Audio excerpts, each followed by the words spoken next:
China's been doing it for 2 years. China's been buying silver and gold doré and concentrate for 2 years or longer, pre-production, pre-refining. It disintermediates the market. That's exactly what Tether is doing. They're disintermediating the market. You know, my friend Keith Newmeyer told me a year ago, he said, maybe 2 years ago, he said that he was at a conference speaking, probably right as we were coming out of the pandemic, and saying, this is the first time I've ever seen auto manufacturers at the conferences I'm speaking at coming directly for folks who don't know, Keith Newmeyer is the CEO of First Majestic Silver, one of the largest pure play. Well, it's not quite a pure play, but one of the largest silver miners out there. Yeah, as far in terms of pure silver, they are, I think, the purest of all of them. And that's only about 60% of what they do is silver. I'm pretty sure they are number one in terms of purest, which goes to show just how hard it is to mine silver these days. Of all of the 850 plus million ounces mined last year, only roughly 160, 70 million came from companies like Keith's. The majority of it, because it's depleting in nature, it's found up on top, like your skin is epidermis. It's found in something called epithermal near the top. So the big deposits are gone. It's mostly byproduct of copper, zinc, and lead, and they stumble across it. So it's becoming harder and harder and harder to find. But he said, yeah, they're coming right up to the conferences to disintermediate the entire marketplace. But that's what China's been doing. Sean Kuhn, who is the CEO of Dolly Varden, has told me this a year ago. Yeah, Andy, they're coming by the drove. They go to Mexico and Peru, number 1 and 3. China, number 2, largest producers of silver in the world. Buy the bars in doré form, buy the concentrate, a byproduct sludge, if you will, of the mining process, pay double what the West will, ship it back to China to refine it. It's the same thing that we see now happening. The big money is doing all they can, whether it be Tether or the Chinese or Samsung, and I'm sure there's a lot more that isn't getting publicity. They understand that this is a depleting asset, one that has, you need it, or you can't make your product, or you can't have an advanced civilization in AI, robotics, high-tech military, all of these things. And that's why Trump made it a critical mineral in my mind. Okay, so a couple of recent geopolitical things to ask you about. One, China, one of the things people think that was driving the recent surge in silver was that China basically announced it was going to implement an export ban on refined silver. And I think you've told us in the past that China is the number 1 refiner of silver in the world. All that doré, everything goes to China, gets refined, gets shipped back out. China is now essentially slamming the window shut and saying, hey, any silver that comes in anymore is going to stay here, more or less. And I believe that export ban did indeed go into effect 2 days ago, January 1st. Yeah. What are we seeing from that? Anything yet? Well, I mean, we'll know more what's going to happen once the market opens up here in, let's see, what time is it? It opens up in 6 hours. We'll see what's happening. But I mean, I think, again, it just goes to show if you have nations that are saying, yeah, this is critical, and yeah, we agree, we're not going to send it out anywhere near like we used to. I mean, they will send some out, but if you're not a state-sponsored refinery, you can't send it out anymore. And there were all these small mid-level refiners that would send all their stuff out. Not anymore. You have to have a certain amount, like you have to produce a certain amount, be proven for a couple of years, and then get a permit through Beijing. But the state doesn't want to send this stuff out. It's going to have an effect. They're responsible for 60 to 70% of all the world's silver refining, and a lot of that would make its way back into the Western markets. And so if there is hoarding here on COMEX, again, millions of ounces every month, millions of ounces. These people aren't letting it go. So once it comes into COMEX, where is it going? Who's standing for delivery? Who's taking it out of the COMEX? Yeah, it's a race, and it will. All of these things will add up. And the interesting thing about it is that people who listen to me and you and others in this industry, Vince Lancy, amazing, a lot of really smart, good guys out there that are telling us this, well, we're the pimple on the elephant's rear end. The big money, the rear end, or the elephant itself, rather, they have no idea what's coming. And that's the interesting thing, is that when you take a step back and realize big money always positions before the herd, well, you can see it. You guys have a front row seat to see it. what makes people who listen to you and others in this industry unique is they have open minds. But I guarantee you a Christmas dinner or Thanksgiving dinner, they would have a very hard time speaking this way to their friends and their family because no one gets it yet. So you will see profound impacts. But by the time it's recognizable to the mainstream, it'll be far too late. Everyone will have been far too positioned. And what is left, the scraps, will be too far and too few between in order, I think, to make it realistic for those people to protect themselves, because it'll be too expensive, too hard to get, too long, too many delivery delays, et cetera. Public is just now starting to wake up. The retail business has picked up over the holidays. I wanted to take a vacation. I worked my ass off every single day. Our phones were blowing up, truthfully. And with a lot of thoughtful money viewers, by the way. I just want to acknowledge that a lot of people have taken advantage of this opportunity you've made available to them. Well, and I appreciate that. And I will tell you, there's some of the highest quality people that we've spoken to ever in terms of their intellect, their understanding, their questions, everything. It's been wonderful. And but I don't think that we've even begun to see where this is ultimately going to go. But I do believe that January in particular, they call it the January effect, where lots of money is being deployed. But because silver went so high, at the same time, the Bloomberg Commodity Index, they have to rebalance it. So some silver has to be sold by law, but that plays right into the hands of those that are coming in to buy it, plays right into the hands of the banks that want to scoop it up. It's going to be volatile. Don't get shook. It's going to be volatile, but come back and look at this mid-February, and I think things will start to make a good deal of sense. All right. Well, Andy, we will continue to have you, return to this program with a regular cadence. Hopefully not for your schedule as much as I've been leaning on you of late. No, I love coming on. I'll always make time for you, Adam. I'm dead serious about that. One other thing I just want to hammer on for 1 second. When we see the institutions closest to the metal prioritizing control of deliverable silver, not promises of future availability. In other words, where JP Morgan and Citibank are the two biggest recipients of all of the silver that Deutsche Bank, they made Deutsche Bank give up. Now, normally metal would flow back and forth between the banks in Europe and the banks in the United States. Remember, Tom Luongo has this theory that Trump is out to get the European aristocrats, and he'll do it by exposing the European banks, including the Bank of England. Well, all of this metal is coming back. And when you see Deutsche Bank have to cough up all of this gold and all of this metal to, in particular, JP Morgan and Citibank, it's like they're cannibalizing each other, that this relationship, this unspoken relationship, is now breaking down. And I think that is a really, really, really, really big deal. To me, it's interesting because Citibank says it's for their house account. JP Morgan says it's for a client. Who's got that kind of metal? Right. Which clients want to take in this kind of volume? Who's got that kind of money? Yeah. Yes. And so I just want you to understand that these banks never cannibalized each other. It seems like maybe, and they were either forced or willing to deliver to JP Morgan and Citibank. And the best way to say that is the smartest, best connected institutions in the silver market now want to hold the metal themselves right now rather than take the paper promises into the future. This has never happened to this degree.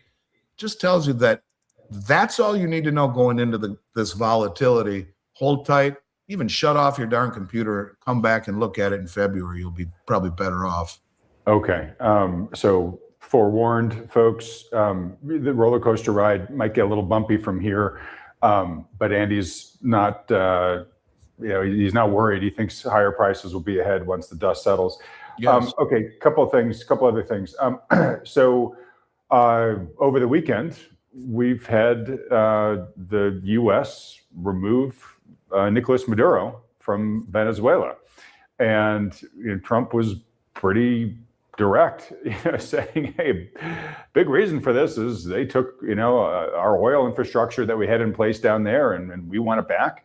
And obviously Venezuela's, been a basket case in terms of oil production. They've got I do believe with oil, they've got the world's largest reserves. And yet they have done such a poor job of tapping them in recent decades because of the shortcomings of the type of regimes that have been running the country there. So obviously, big priority for Trump and America to say, okay, let's start getting that oil out of the ground better. Venezuela also holds a lot of other riches. They are one of the most rich countries in terms of gold reserves in the ground. Do you expect this over time to have any impact on gold and maybe silver as new supply comes into the market that hasn't been getting tapped over the past couple of decades? You're shaking your head. So, okay, let's and they have other things, natural gas and all sorts of other things. But no, if silver is a strategic metal, if they get their hands on it, it ain't coming back. And you could say the same thing about Gaddafi, about Saddam Hussein. And what about the 12 billion in gold the Ukraine sold to fund the war? Where'd that go? You could say that's all perhaps coming back to the U.S. for strategic purposes. Yeah. And, when Trump starts talking about the Monroe Doctrine, I think he's saying it's not just, this isn't like a pushback to the BRICS in my mind. Venezuela had applied to the BRICS. It's not just about them. He came out, there's an article in Axios that says he just publicly issued warnings to governments of Mexico, Cuba, and Colombia. It was pretty thinly veiled in his press conference that they shouldn't rest easy. Yeah. But I mean, I think that if they're going to come in and take this stuff, it's not going into the open market. It's going into the U.S. coffers, because I do think that is part of national security. Certainly silver is. And if Judy Shelton, who you and I have talked about a million times, is right, well, that's part and parcel of what Tether is doing to push the price up. You need lots of gold to back the treasuries. Well, that would make sense to me. It ain't going out into the marketplace. It's going to back a new system, I believe, a new monetary system. So yes, it will have impact in terms of how it would benefit the country that holds it, but I don't think that's going to be something that will be dumped onto the COMEX market or onto the LBMA for anyone who wants to buy it. No, it's just going to strengthen the position behind the scenes. Okay.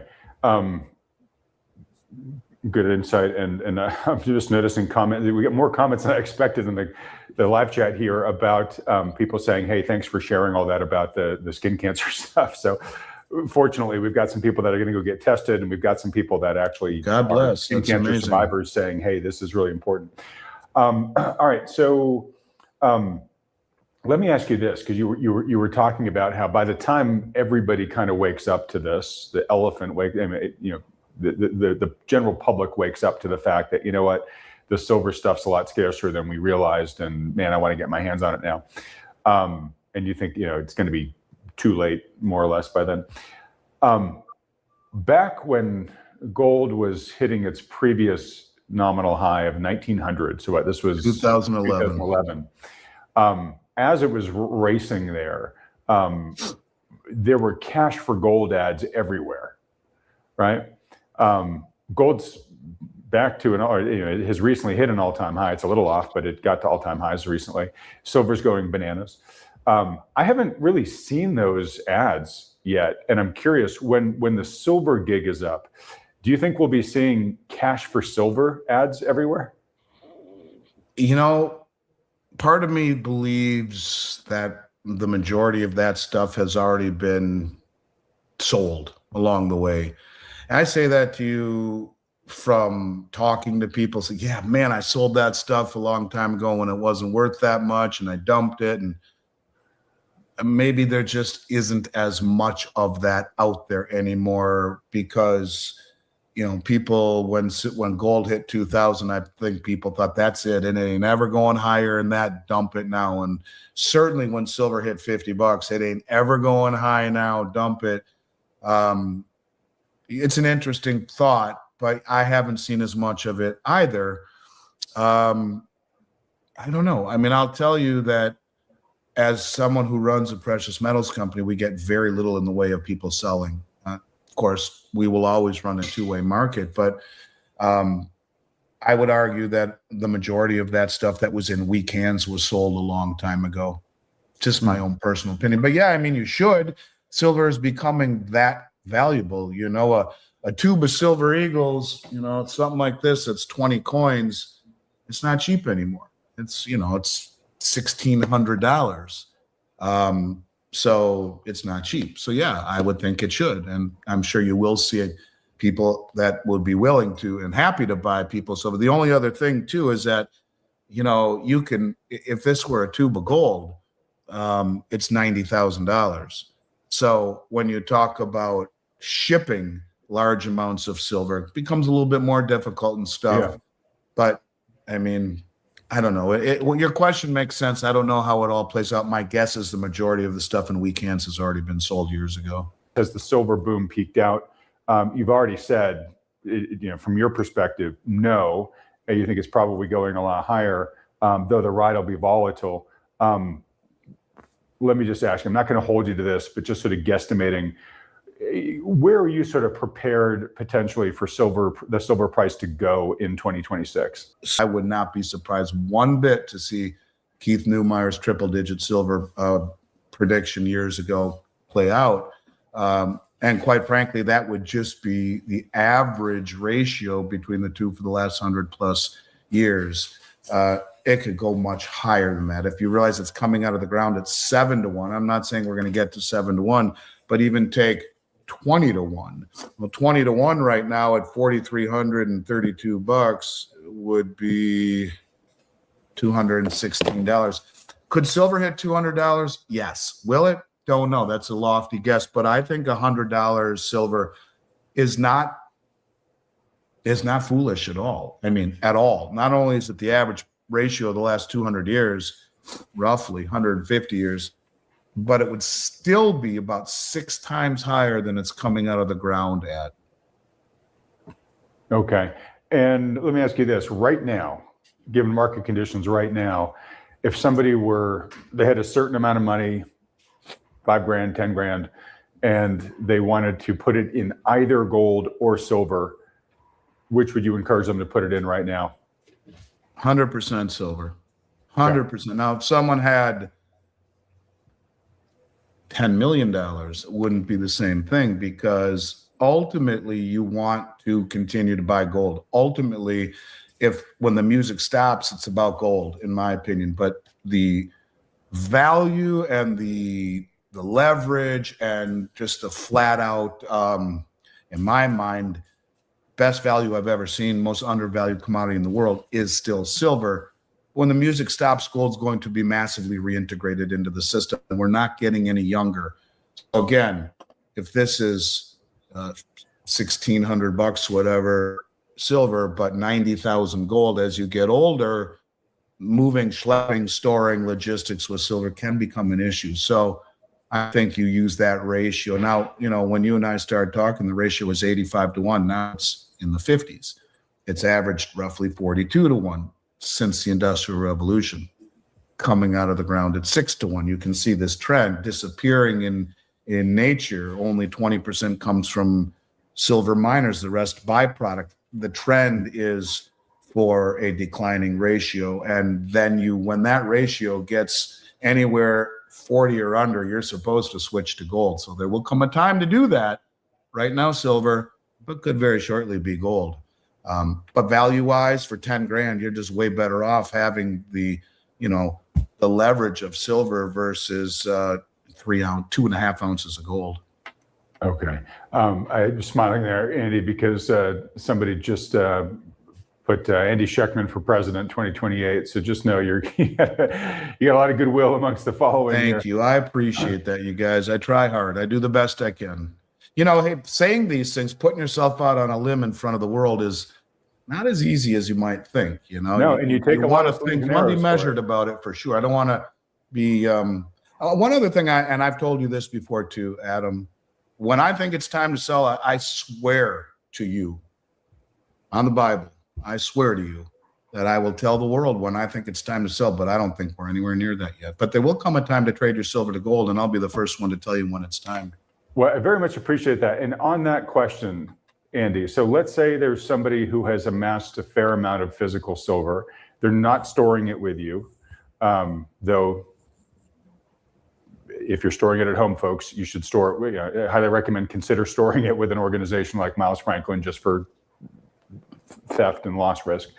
But say they're sitting on thousands of ounces of silver, and we get to the point where you tell folks, hey, you know what? I actually think the wind is now shifted, and you want to put your money more in gold.